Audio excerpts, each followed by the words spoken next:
Altura agora para a rubrica A Última Fronteira. Está connosco o Coordenador Nacional da Sociedade Planetária, Miguel Gonçalves. Bom dia, Miguel. Bom dia, Cristina. Começamos hoje com uma grande descoberta, a larga escala e também de grande dimensão. Grande é mesmo o termo correto. Nós, nestas semanas, estamos aqui na Última Fronteira, já mostramos coisas absolutamente bizarras e algumas até enganadoras. Já falámos em planetas vagabundos que andam lá em cima, já falámos de cometas parecidos com asteroides e asteroides parecidos com cometas. Pois bem, e hoje temos, imagina tu, uma galáxia cometa. Bom, dito de outra maneira, não é bem esta imagem. A imagem que nós temos da galáxia cometa é uma estrutura que tem, imagina tu, é talvez uma das maiores estruturas que nós temos associadas à extração de gás a partir de uma galáxia. Foi encontrado num enxame de galáxias e a estrutura que vamos ver tem cerca de 248 mil anos-luz. O que é que isto quer dizer? Quer dizer que a grande cauda associada a esta galáxia, esta grande cauda de gás, tem mais do que o dobro do comprimento da nossa própria galáxia. E, portanto, esta é uma descoberta absolutamente notável, porque nós não estamos propriamente à espera de encontrar galáxias que quase parecem cometas. Ora, essa estrutura que nós ainda vamos ver é particularmente interessante porque nós encontramos este ping-pong de gás entre a galáxia e o meio chamado intra-enxame. Porque quando nós encontramos muitas galáxias juntas, em aglomerados, nós temos de distinguir aqui claramente dois ambientes muito diferentes. É aquele ambiente de gás que está entre as estrelas da própria galáxia, que é um gás frio, geralmente um gás frio, fundamental para o aparecimento de novas estrelas, e depois temos um outro gás entre as galáxias desse enxame e que é um gás muito mais quente, até mais rico em termos de elementos químicos. E quando nós encontramos este tipo de galáxias em que se nota que há ali gás a escapar da galáxia, em que há uma extração de gás, isto é particularmente interessante para os astrónomos porque permite ver qual é a interação entre um gás muito frio e um gás muito quente. Um gás que está dentro da galáxia e o gás que está fora da galáxia.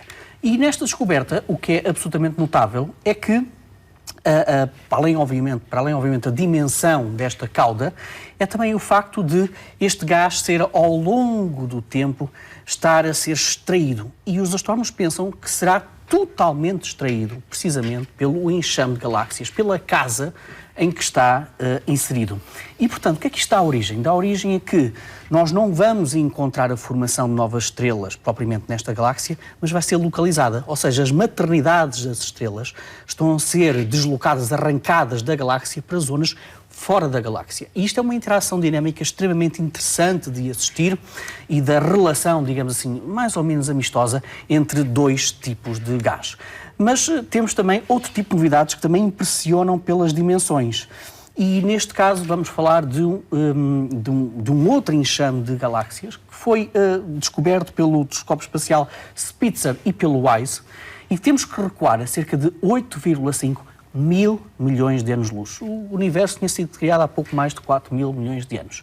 E este enxame de galáxias, que tem o curioso nome de MOO, Massive Overdense Object, e depois tem todo um conjunto de números que não interessa aqui referir, é particularmente interessante porque é talvez um dos primeiros grandes enxames galácticos criados pelo universo.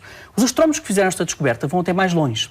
Dizem que, nós encontramos este enxame de galáxias, mas é provavelmente um dos 5 grandes enxames de galáxias que foram primeiramente criados pelo universo. E, portanto, quando nós olhamos para estas estruturas de grandes dimensões, nós depois os astrónomos fazem logo perguntas óbvias, que é: como é que isto surgiu? Obviamente que a gravidade está relacionada com isto, mas depois, ao longo do tempo, como é que evoluem estas superestruturas? E onde é que estão as outras? Porque o grande objetivo agora destes grandes telescópios e destas equipas de investigação é tentar encontrar, então, onde é que estão os outros irmãos, os outros grandes irmãos destas supergaláxias. E, portanto, esse é um dos problemas e um dos estudos fundamentais, digamos, da grande cosmologia. Miguel, e avançamos agora com o segredo elétrico de um telescópio solar.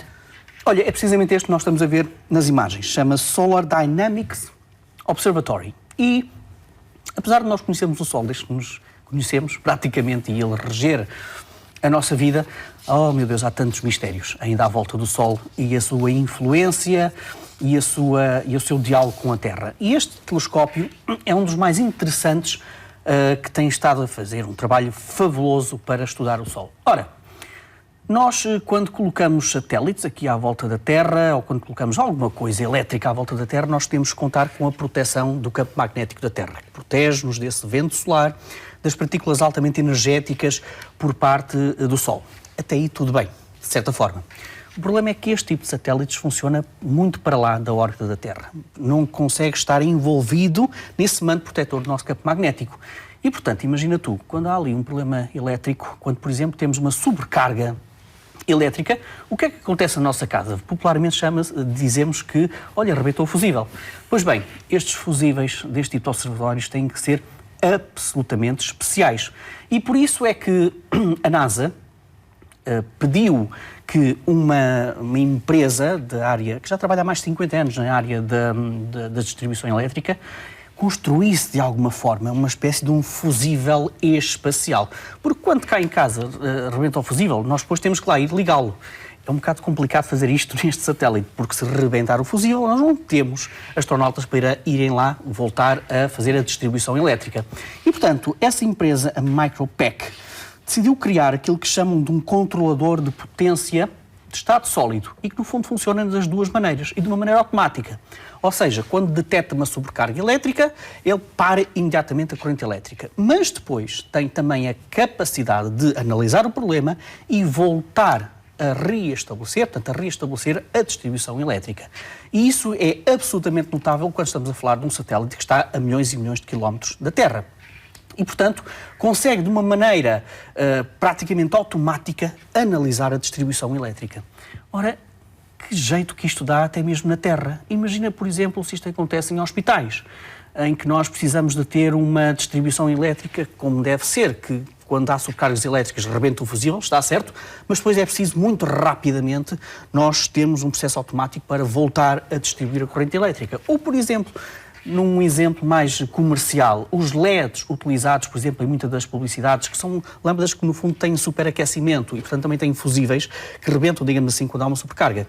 Bom, esta empresa norte-americana decidiu, então, disponibilizar também este tipo de fusível espacial para torná-lo especial na Terra. E, portanto, está a ter bastante sucesso comercial em colocar, em vender este tipo de solução, digamos assim, elétrica, que nasceu no cosmos, que nasceu na aplicação de um satélite de observação do Sol à disposição da Terra e de vários outros tipos de indústrias e de serviços no nosso planeta. Miguel, temos agora um minuto para navegar pelas luas de Saturno. Ping-pong, no fundo. É ping-pong que nós vamos ver. Vamos ver duas luas. É mais uma fabulosa imagem que nos é fornecida pela sonda Cassini. E a imagem que nós vamos ver mostra-nos a lua Encélado, lá no fundo, mais ou menos. E Dione, esta que aparece em primeiro plano. Repara na diferença do brilho entre elas. Encélado é a lua mais brilhante do Sistema Solar, quase que reflete 100% da luz que recebe. Dione é substancialmente mais escura. E porquê é que isto é ping-pong? Porque, olha, Dione é mais escuro porque também é contaminado por uma espécie de poeira que recebe. E recebe de quem? Do anel, de um dos anéis de Saturno, que envia, que deixa cair, depositar nesta lua de Dione muito dessa matéria escura. E agora a pergunta, de onde é que vem essa matéria escura? De Encélado. São partículas de vapor de água que têm mais ou menos a espessura do nosso cabelo humano, que saem do interior de Encélado, onde haverá um oceano, e que depois é refletido pelo anel e que vai parar a Dione. Muito bem. Miguel, obrigada. Até o Obrigado. próximo domingo.